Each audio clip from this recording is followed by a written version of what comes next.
आम्ही माझ्या मावशीच्या गावी राहायला गेलो होतो. रात्री सगळे अंगणात गप्पा मारत बसले असताना माझी नजर तेथील लांब पिंपळाच्या झाडावर पडली. मी माझ्या मावशीला म्हणाली, ते झाड किती मोठं आहे आणि किती भयानक दिसत आहे. मावशी म्हणाली, त्या झाडाकडे बघू नकोस, ते एका चिटकिनीचे झाड आहे, तेथे चिटकीन राहायची. मी म्हणाली, चिटकीन राहायची म्हणजे आता नाही राहत? मावशी म्हणाली, नाही, आता ते तिथे नाही, पण ती जाता जाता सगळ्या गावातल्यांना सांगून गेली आहे की ती पुन्हा येणार. मी मावशीला म्हणाले, काय घडलं होतं त्या दिवशी?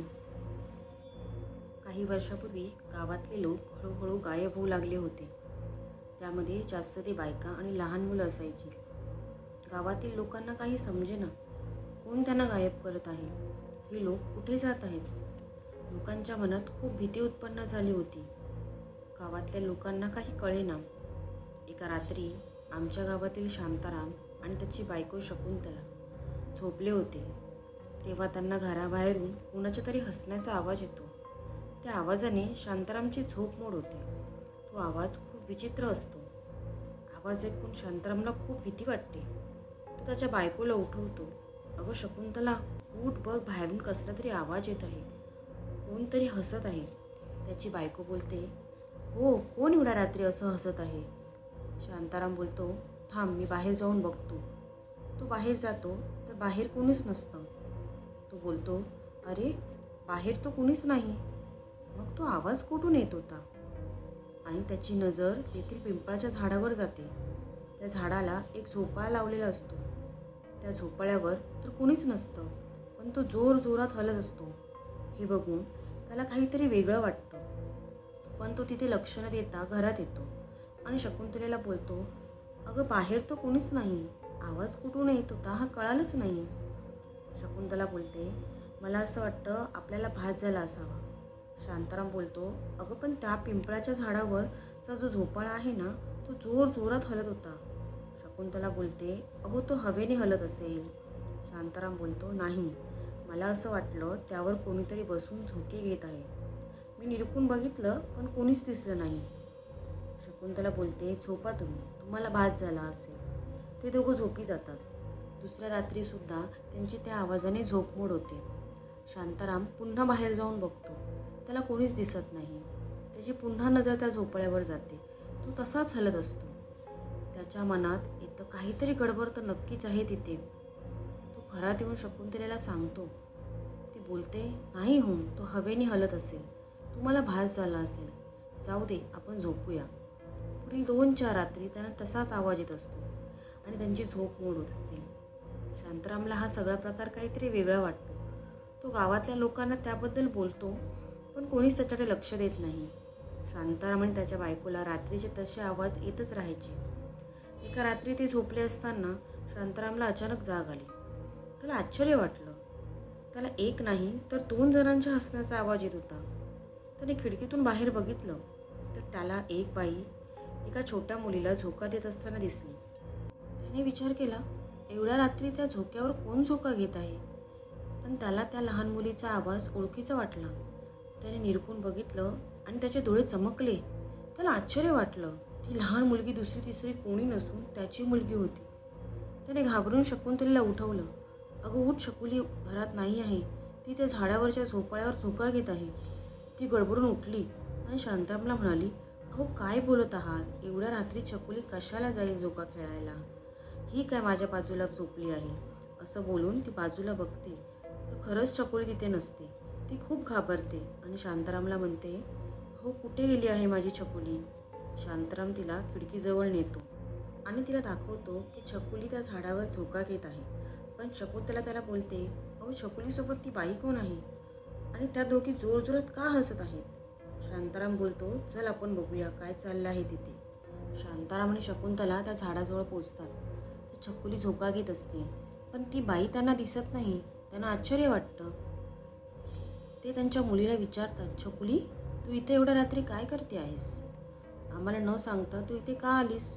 चकुली त्यांना बोलते, पप्पा, मला ही मावशी इथे घेऊन आली आहे. ती बोलली, चल आपण तिथे जाऊन झोका खेळूया. अगं, पण इथे कोणीच नाही, तू एकटीच आहेस, अहो पप्पा, ही काय मावशी, असं बोलून ती पाठी बघते आणि चक्कर येऊन पडते. मग शांताराम आणि शकुंतला तिला उचलून घरी आणतात. दुसऱ्या दिवशी सकाळी जेव्हा शकुलीला जाग येते तेव्हा ते दोघं तिला विचारतात, अगं तू रात्री का गेली होतीस इथे खेळायला आणि कोण होती ती मावशी? पण तिला काहीच आठवत नसतं. तेव्हा तिची आई तिला समजावते, रात्री कोणीही बोलवलं तरी आम्हाला न सांगता कुठेही जायचं नाही. छकुली आईला बोलते, मी तुम्हा दोघांना सोडून कुठेही जाणार नाही. पुन्हा रात्री शांतारामला हसण्याच्या आवाजाने जाग येते.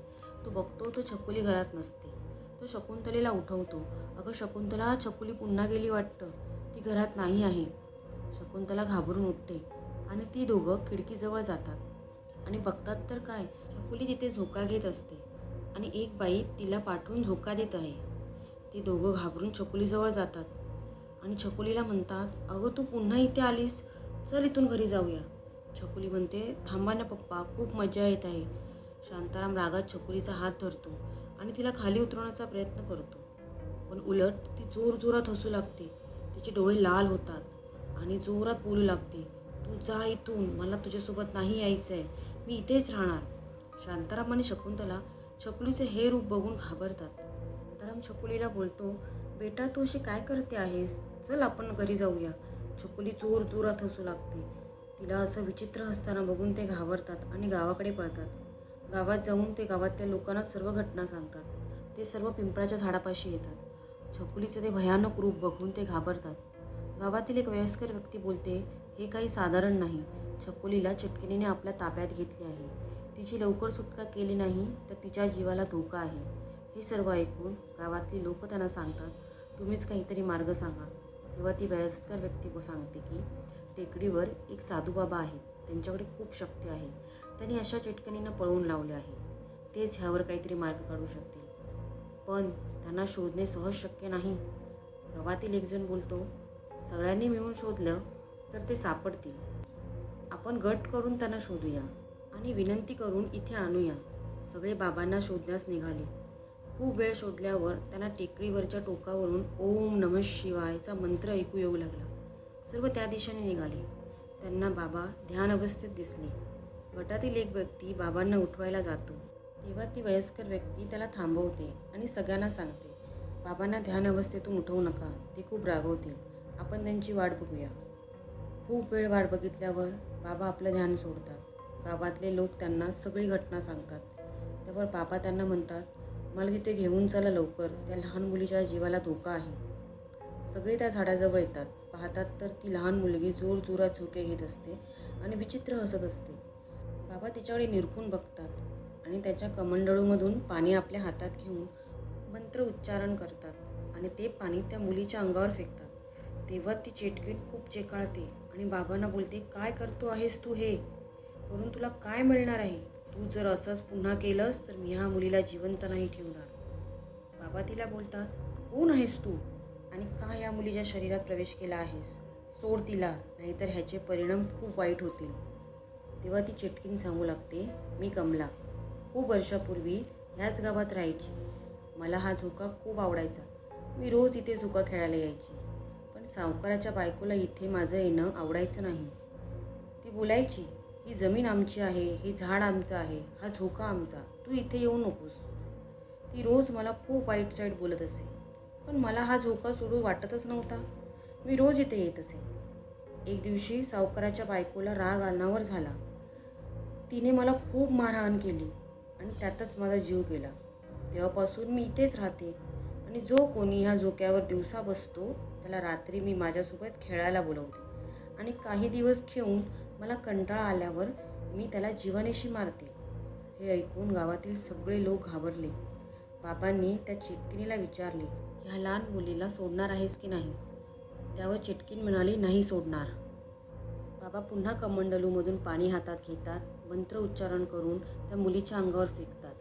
पण ह्या वेळेला त्या चिटकिनीला सहन नाही होत आणि ती त्या मुलीच्या शरीरातून निघते.